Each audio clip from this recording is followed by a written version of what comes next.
Good morning, Collective Kids, and welcome to Sundays with Ziggy. I'm Margaret. And I'm Abby. And Ziggy will be back shortly. Yes, he will. So, did you have a fun Easter weekend last weekend? It was good. Great. I'd like to say we had an Easter egg hunt for Elliot, but he's just a little bit too small, so it was really for me. It's truth. Hashtag truth moment. But it was fun. Yeah. We went to the zoo for a little bit. We just slept in. It was just a really nice weekend. Yeah. Oh, good. So, yeah, it was nice and relaxing. Exactly. Sure. What did you guys get up to? Not much. Relaxed. Ate some chocolate. Got some mini eggs. Those are dangerous. They really are. I could eat in an entire bag. Don't tell my mom. She will yell at me. Truth, though.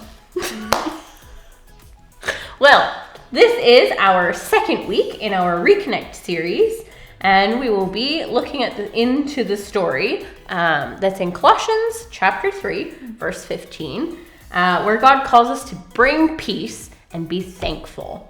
Remember, the lesson this month is to have peace. And that means to prove you care more about each other than winning an argument. I know sometimes I love to win a good argument. A lot of people that know me know that, I am up for a good debate because I will win. Most of the time. And a lot of the times in an argument, we all want to be the one who's right. And we all think that we're right. I mean, I think I'm always right when I know for a fact I'm not always right.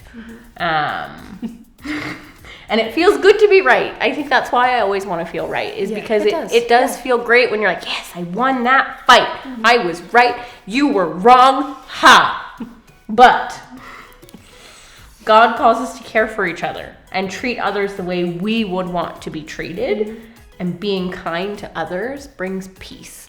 And that's what we want to focus on. So let's check out our video this week and see what God wants to teach us about peace. The Bible. It's 66 books of history, stories, letters, and poetry that fit together to form God's one big story. The epic adventure of how He created us and loves us so much that He made a way to rescue us. As we travel through the Bible, from Genesis to Revelation, we discover people who met God and found their lives changed forever.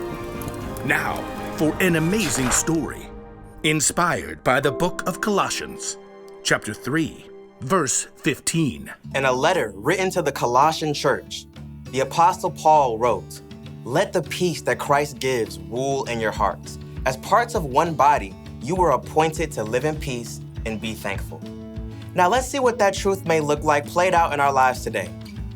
Katie wiped the sweat from her forehead and took a long drink from her water bottle. How is it this hot in April? She looked back at the long patch of scrubby ground on the corner lot by Miss Watson's house. Her friends, Caleb and Nona, were both pulling weeds too. I thought we'd be done before lunch. It'll take us days to clear out all this brush. All three kids lived in the same neighborhood and were in Mr. Benson's 7th grade social studies class.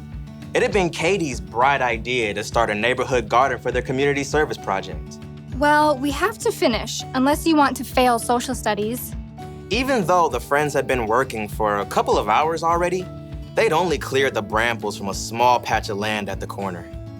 Even when we finish pulling weeds, we still have to dig up the dirt. Yeah, and plant the seeds and water them and stuff. Look, we just need to get it done. I really want an A, okay? Let's use what we've cleared so far and pick one thing to plant. Sunflowers. What? They're big. They're bold. They'll brighten up the whole neighborhood. I don't want to plant flowers. Katie did a quick search on her phone for backup. Plus, you aren't supposed to plant sunflowers until summer. That's a big fat fail for class. Well, it feels like summer. We should plant a pumpkin patch. I mean, how awesome will it be to have all the little kids come right here to get their pumpkins in the fall? That's like half a year away. You guys. Plus 2 words, pumpkin pie. 2 more words, is disgusting. Katie jumped right between her sparring friends. You guys, we need something easy that will actually grow now before the end of the school year. I looked it up. She held up her phone and showed them a picture of small flowers with viney green stalks. What are those even? You have got to be kidding me. Katie checked her screen again. Petunias. We can plant them right here by the stop sign. They grow super fast, we'll get a good pick for class, and then we're done. I thought the whole point of this was to help people. Petunias are nice. This is ridiculous. Something that small will just get overrun by all the weeds we haven't pulled. You got a better idea? Yeah, sunflowers. You know, something big and beautiful. Or pumpkins! Katie ripped off her gardening gloves and hurled them into the dirt. Fine. Do your own community service project. You're quitting the garden? It's not a garden, it's a weedy dirt patch. I'll do my own project. Katie grabbed her water bottle and her tools and stalked off. I cannot believe them. At home, Katie kicked off her muddy shoes and hurled her dirty gloves on the floor. How'd it go, sweetie? Awful. We hardly cleared any weeds, and Nona and Caleb wouldn't listen to my idea about what to plant. It is a pretty big project. I'm doing my own. Isn't it a group thing? Nona and Caleb don't even care about the grade.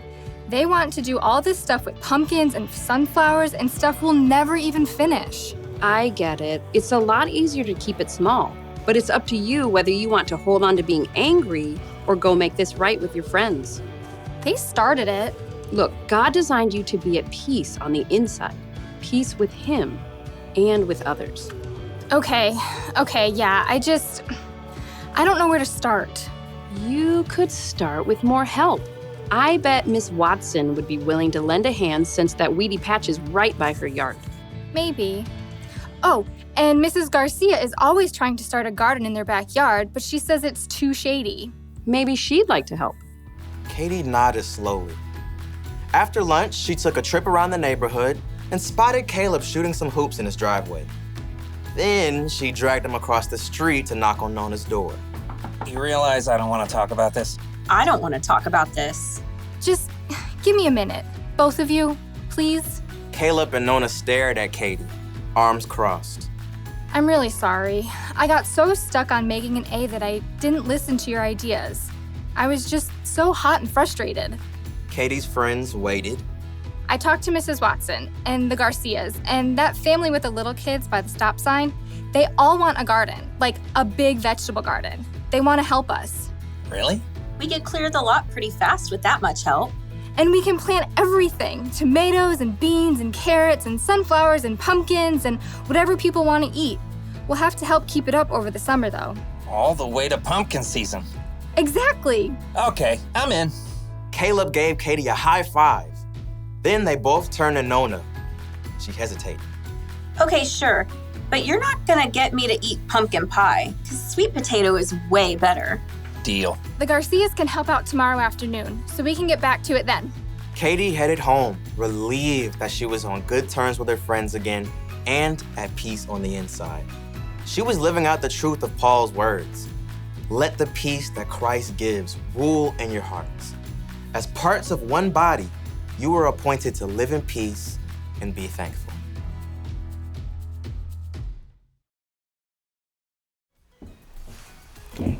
Yeah, another great video to start off the month, second week. Yeah. God calls us to be thankful, and I know in this season I'm constantly thanking God for the blessings that I have, and I know in this time specifically it's there's a lot of uncertainty and we don't really know how things are going to turn out, but it's just good to be thankful for the things that we do have. So the bottom line for today's video was we can make peace with others. And again, choosing peace isn't always easy. If we want to truly make peace with others, we often have to give up something for ourselves, which can be really tough sometimes. This helps by stopping and thinking about what Jesus did for us. He gave up his whole life so that we could have peace. And because of the peace that we have from him, it will make us want peace with others. So ways that we can do that is being the first one to say sorry in an argument, or being one to give up the game that you want to play at school for the one that your friend wants to play. That's a hard one. Yeah. And just wanting to be the one that makes peace. So, and God made us to work together with others and have good relationships with other people. So, yeah, definitely. I agree. It really is hard to make peace sometimes. And to admit that you're the one that's at fault or that you have something to apologize for. But when you do think about it, like, God gave up everything for us. And I just think it's really important to be a peacekeeper and make peace with people and all that fun stuff. So we love you guys. We miss you, and we can't wait to see you soon. And we'll catch you on the flip side.